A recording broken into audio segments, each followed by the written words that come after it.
Hi, I'm Margie Rosenberg. I'm on the faculty in the Risk and Insurance Department, and I put together a series of videos of practicing actuaries about their career path and getting to where they are today. In this video, we're focusing on diversity, equity, and inclusion.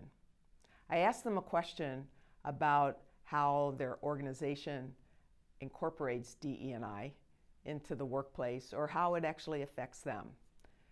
And so their answers differed. Some of them were from their organization and what they're doing. Some of them were more personal. And in this video, we focused on underrepresented practicing actuaries so that you could hear from their perspective what DE&I means to them and how it might impact others. So I hope you enjoy the video, and thanks for watching.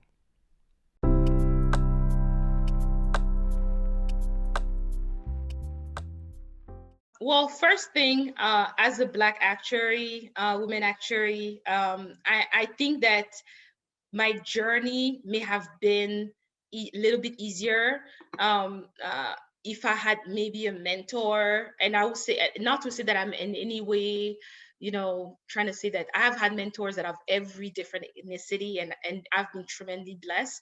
But I think having mentors that look like me makes a difference. I always talk about this story. When I attended IABA 2008, that was the first time I attended their annual meeting. For those who don't know, IABA is the International Association of Black Actuaries. I attended their first annual meeting in 2008. I was a college student, I think freshman. I was just really young.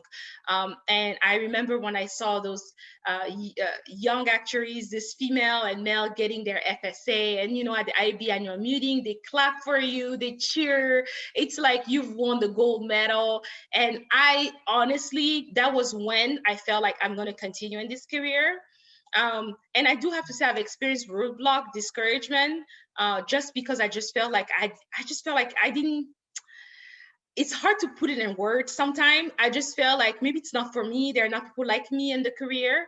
So now that I'm kind of done with exams and I can use my time to do other things, I like to mentor other younger actuaries and from underrepresented group.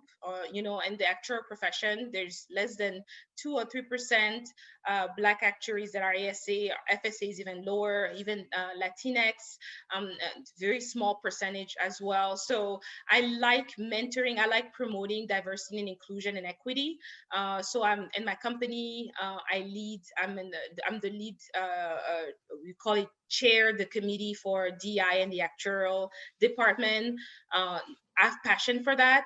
So I think while I've been doing those things for the past been over 4 years now, I feel like I realize that I'm good at mentoring. So I do want to go more the managerial route for that reason, because I realize that, having an appreciation for diversity and inclusion, and I do trainings in my team around that, it makes people like you. So people want to work with me. Not that I'm being prideful. It makes people enjoy. I mean, you just learn how to appreciate people and make them feel included. So they like to work with me on projects. So I lead project with so much diversity on my team, and people feel included. So I realized that I'm good being a leader too. So I want to go that route. But as I'm going up, I also want to promote DEI within the company, because I do believe the leaders of tomorrow will need to have a strong appreciation for DEI for them to remain leaders, because that's what this generation is looking for. Yeah, I think that my work with Ola is one of the ways that I didn't anticipate my prior work experience to be relevant, right? But in a way, I left the nonprofit world and joined it back up just on a board level. Yeah, when I decided to become an actuary, I didn't realize how dismal the representation is in the profession, maybe for better or worse, that I didn't know. But the reality is that there are plenty of barriers that are not, Latinx. I tend to use the word Latinx. I think all of them, to your point, all of them could be useful in different contexts. I tend to use the word Latinx. Latinx folks, Black folks, LGBTQ folks, there's a lot of different groups that through no fault of their own face more barriers to entry in the profession. And so the goal of the organization of Latino actuaries is to increase the number of Latinos in the profession. It's only like 2% right now. 2, right? The ways we do that is from our own experiences and from some joint research between the SOA and the CAS. We try to directly remove those barriers, right? So some of the ways that we do that is we are building our pipeline awareness of the profession, getting into some more high schools. We provide exam stipends for materials, as well as reimbursement for taking exams. We provide a whole community of people who are doing this. I mean, I think so many Latinx folks are the only one at their school or the only one they know of even trying. And so to be connected to people like them who are also in the same boat has been really helpful and really meaningful. Even just to ask the questions of like, what study material, what study manual should I buy? One of the big barriers is that we find that in the Latinx community, people don't retake exams at the same rate as our white counterparts. And often some of that is just encouragement, like not knowing that failing is really, really common. So that community helps with those sorts of things. And then we have relationships with corporations, and we do career fairs to get folks in front of people, networking,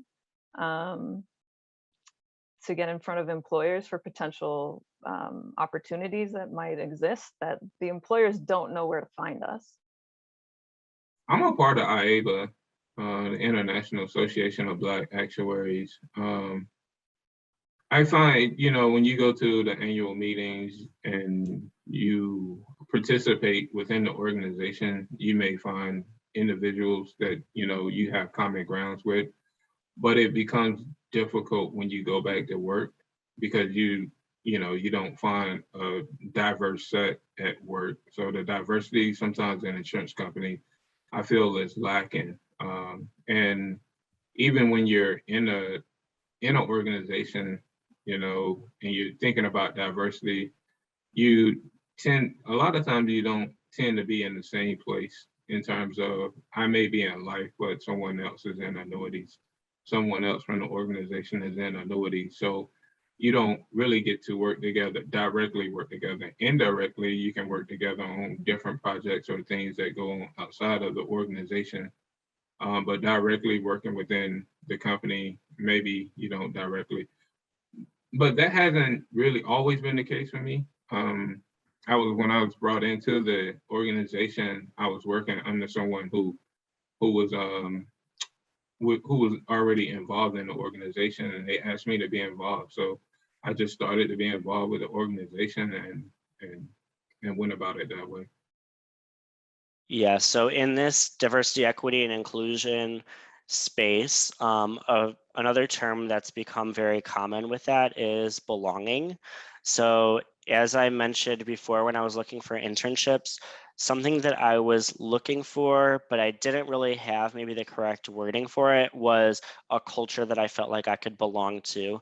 Not something that I could fit into, because I don't want to just be a cookie cutter individual who does exactly what I'm told, if you will. I want to bring new thoughts, new flavor, while also not causing a ruckus and being an add to a company, not a subtraction. So with that being said, I identify as LGBTQ. And when I first was so I guess let me back up. So I identify as LGBTQ, and I came out to friends at high school when I was around 15 years old. So pretty early on in high school, either my first or my second year. And then I came out to my family a bit later in high school / early to mid college. And so being out is definitely something that is a very big part of my life. A lot of my friends are also within the LGBTQ community. And it's also something that I'm very, very passionate about, is like inclusion, that kind of stuff. So when I first started interning, I wasn't sure if that's something that I could talk about or represent myself that way. So my first internship, I was not out at all. And because of that, I felt like I was kind of covering or not bringing my full self to the workplace. My second internship, I was out to a few other like coworkers or managers. And so I felt like I grew a little bit. And that was just because I felt very, very comfortable with those people. And that helped me. When I first started full time, again, I was quietly out. There were signals that were there probably, but I didn't really talk about it, and I didn't like openly join the pride group. I kind of went to the meetings in secret and didn't talk about it with my manager.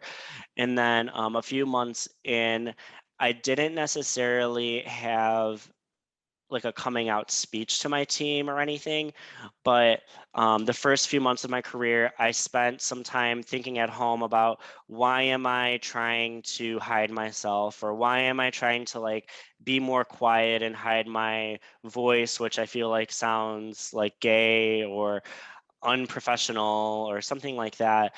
And so I decided to quickly, but slowly just start becoming more of myself at work and using my voice and bringing my passion areas to work. And then when I started becoming involved in that DE&I stuff, because before I was maybe doing it, but sort of not half-heartedly, but slowly or quietly or secretly, once I was really myself, that's when I started to shine and get recognition and stuff. And so I realized, wow, this is something that I should bring because I am involved as a member. I am a member of this group. I should be able to be myself, and I should work with the group to make it better.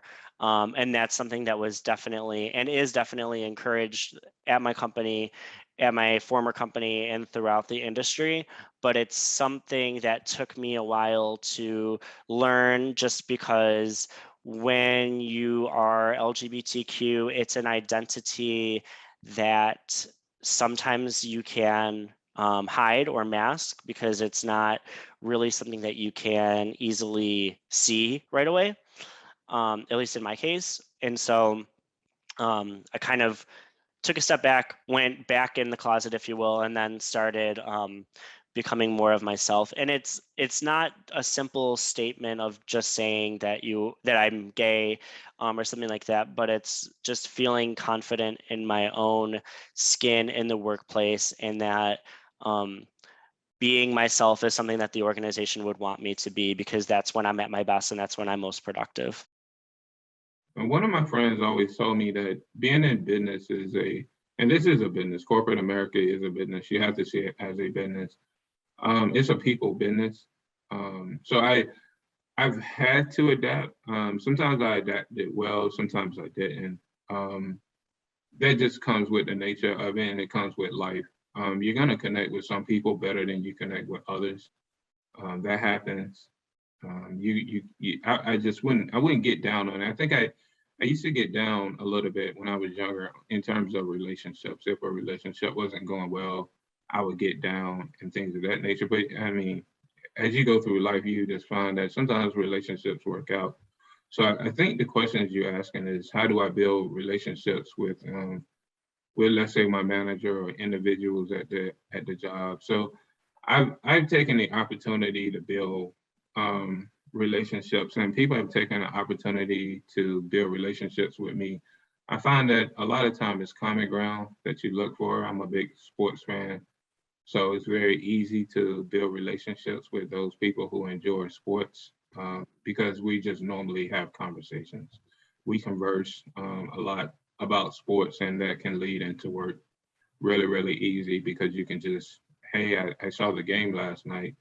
I thought about you, and within 3 or 4, minutes, you can say, hey, there was a question I wanted to run by you. It makes it a lot easier for me. but other things, you meet certain people that run, runners. You have a lot of diverse people. There are people that read books, so they have conversations or they converse with regards to books, and sometimes some people converse with regards to the gym or to working out, or cars and things of that nature. There's a lot of topics, but I would say finding a common ground is probably the easiest way to build a relationship. Sometimes it can be difficult, but when you have a diverse group of people, I think that's the thing that you think about. One thing I think it's harder for me due to the fact of my ethnicity. Sometimes when it comes to building relationships at work, because I find myself alone at times. At times I find myself alone and I have to go outside of what I'm accustomed to in terms of how I discuss and how I talk to individuals, even in the profession. So I'm African American. So I mean, I was born in America. So a sense is that I get along. I would get along naturally with African Americans because we probably grew up under a lot of similar circumstances. But you don't find a lot of African Americans in the profession. So it becomes very difficult for me to converse with, or build relationships sometimes because that initial barrier, I have to get over that initial barrier. And sometimes I may feel that that the conversation isn't going the way that it would if I was talking to someone from my ethnicity. Right. So there's diversity and there's inclusion. There's getting me in the door and then there's making me want to stay here, right? So a lot of employers have put a lot of emphasis on diversity, like let's go to recruit at different schools that we've never recruited from before, or now that we're in a more virtual environment, we can, expand geographically than where we usually hire from. And that's all nice and good, but the inclusion piece is equally important. So if it's the Masters and everyone's going to watch the golf game during lunch and there's just a bunch of guys and then I'm there, maybe, you know, maybe we might not even think to invite me, but I like lunch too, so just think about different ways where not purposefully you may be excluding people who aren't in that same social construct. One of the things that we really talk about with policyholders is not to hurt one generation for the other. So past generations have created a lot of margin on our products because of what the actual versus assumed experience would be. We can't take the value from our, older generation of policyholders and give it to a new generation just because we want to sell more products, right? Mm. We it's not fair to them, right? That's the kinds of things that we're thinking about. But I would definitely say that people have different ideas on how to be equitable. I think the intergenerational aspect of that is one thing. There's other questions of like, if one product is generating a lot of value, should that product help other products that don't generate as much? Or should they stand alone, right? Should you give that money back to the people who paid into those policies? Or can you, use it for other things that may be beneficial, may not be, might be too much of a risk, right? Yeah. So I think that it's difficult. This topic is difficult to talk about in the actuarial space, or I think that as a profession, we might be a little late to the game, in my opinion. And I think that a lot of times as actuaries, we tend to hide behind the numbers, thinking, right, that, hey, there's nothing that we're doing deliberately to discriminate anyone. Hence, there's no problem in diversity. And I think that, there are regulatory reasons behind that. So for example, in life insurance applications, you can't ask race or ethnicity. But that doesn't mean that the problem doesn't exist. So I think that when I think of diversity, the first thing is opening up the conversation, especially in the workplace. I think has been really just a big step that we've had to take over the last year or two. Me personally at work, actually, I feel really grateful that I've been part of just these initial conversations. And what it's really allowed us to do is just connect at a deeper level within me and my colleagues when talking about diversity and understanding, right? Not just working with someone else who is producing work, right? You're working with another person. So understanding what is their personal story and how have they been impacted by different topics within diversity, belonging, and inclusion. I think that the benefits of it are numerous, and there are a lot of studies out there in terms of how it improves employee engagement, how you get more diversity of thought, and things like that. But at the end of the day, I just think it's the right thing to do, right? And I think especially within the insurance space, because insurance is, I think of it as a common good. Where what insurance is doing is taking a risk that would impact one individual and spreading it amongst the population. So I think that under that premise, actuaries serve the insurance industry for the most part, right? I know that there are others, but I guess in my case, right, insurance actually serve the insurance industry. Hence, they should look and they should represent the population that they're serving. So I think that is just the right thing to do. So diversity, engagement, and inclusion is pretty big for a lot of companies these days. In my organization, certainly some of the ones are bringing in external speakers who have unique perspectives on how do we move the needle forward at work and in our broader communities that we operate in. Internally, how do we hold our leadership and managers accountable for DE&I initiatives? At the ground level, how do we educate our employees on how do we reduce unconscious bias for recruiting? How are we making sure we're following diverse hiring practices and inclusive hiring, being conscious of the questions we're asking and the people we're evaluating in terms of what resumes do we choose, what schools are we hiring from, keeping that broad mindset and trying to address actively, where have we been falling short historically and how do we make improvements going forward.